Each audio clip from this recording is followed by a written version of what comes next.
It's now official. They are finally done filming the third season of The House of the Dragon. Over on social media, the actors have been celebrating the end of months of filming that started earlier this year.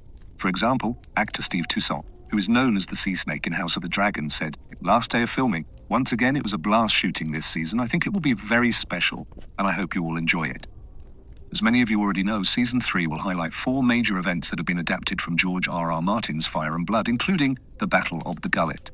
We will finally see the Valerion fleet in action during what is known as the bloodiest and deadliest sea battle in Westerosi history. And that's only the beginning. We already know this battle will happen at the start of next season, but what happens after that? What will be the second major event in House of the Dragon's third season? Well, it looks like we might finally have that answer.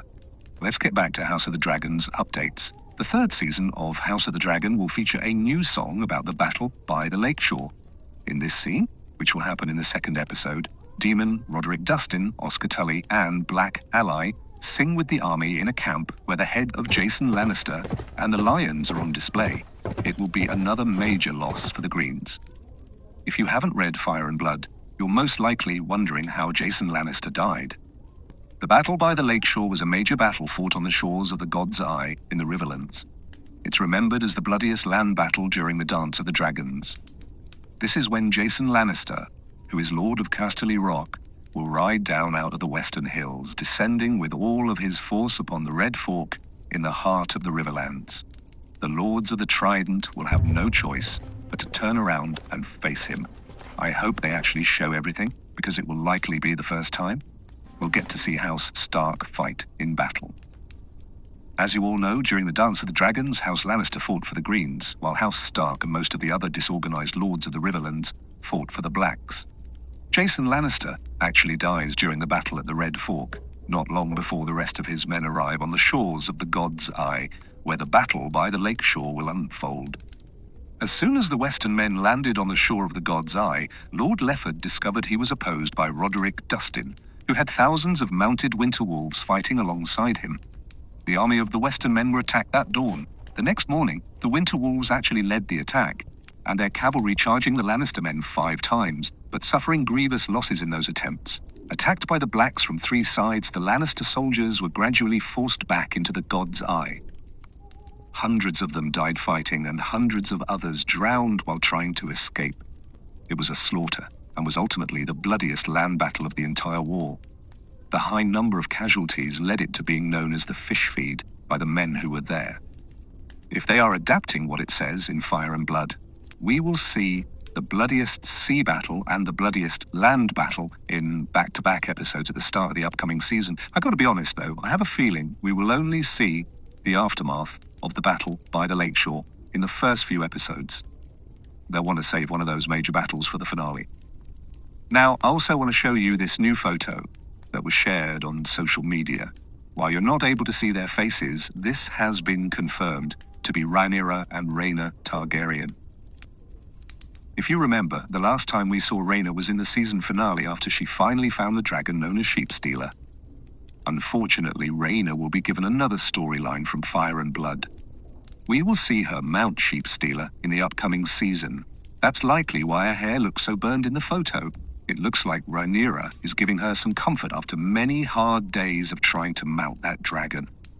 Writer and showrunner Ryan Condal has already more or less confirmed this as well.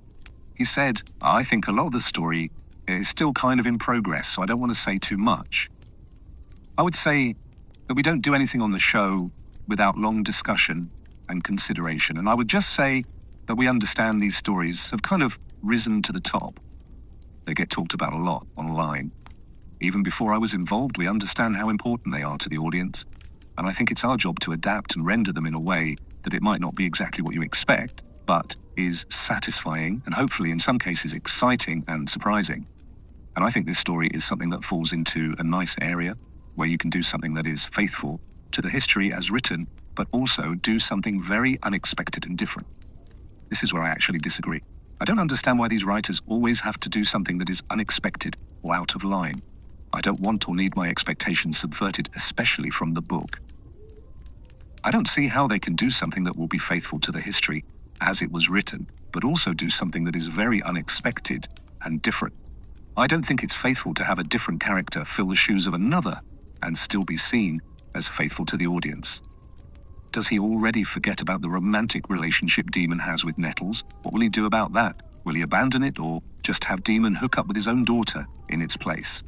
Ryan Condor went on to say, and I think Rhaena, even though she takes more time for her to come into the narrative in the novel, is actually a big character in this family, the greater dynasty of the Targaryen family. So we felt it very important to tell a robust story for her that brings her into the narrative. One that not only gives Rhaena a full, three-dimensional real story to tell, but also has an impact on Daemon Targaryen. I think most fans will see what we're doing and be able to see how it actually dovetails in very nicely with the history as it exists.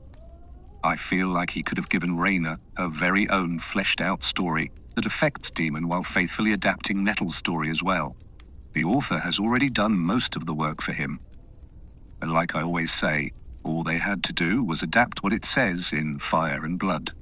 Once again, we have another writer and showrunner who wants to make the story his own, and this will transition nicely into the last update I want to share.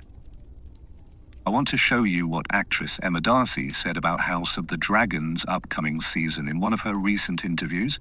It looks like the actors will be given even more freedom in regards to the source material. Emma said, "There's big sections where Rhaenyra and Alicent disappear in Fire and Blood. On the one hand, I suppose it isn't necessarily that ripe a source for us as actors, but it does mean that we have a ton of license, which is frankly lovely. I know where Rhaenyra is heading. Any sort of historical document tends to be deeply subjective and requires context for understanding. I feel that part of our job is to offer some of that context, but it's funny. I wouldn't go back to the book now, not until we've finished this journey. House of the Dragon needs to run its course." Emma's right about one thing. Alicent and Rhaenyra are absent during large sections of the Dance of the Dragons in Fire and Blood. However, I hope that doesn't lead to the writers making up nonsensical reasons for Rhaenyra and Alicent to share more scenes. If you actually read Fire and Blood, you have a decent understanding of their relationship with one another. You'll know exactly how they feel about each other, yet the show wants us to believe they have this sort of long-lost, loving relationship. It will actually make sense for them to share some scenes together in the upcoming season because they will have organically found themselves in the same location, unlike last season where they were somehow able to have all these secret rendezvous in the middle of a damn war. It will be interesting to see how their relationship unfolds moving forward. I just don't want to see them betray their own characters from the source material.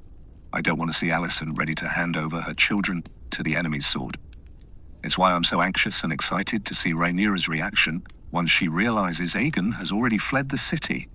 I hope she thinks Alicent lied about opening the gates and allowing her to execute Aegon without any resistance from her own men. I guess we shall see. Let me know what you think about these updates down below. I haven't been able to discuss these with anyone yet, so I can't wait to see what you have to say. I want to thank all of you for watching this video. Make sure you subscribe. There's a lot more videos heading your way. Have a great day. I will see you again very soon. Bye.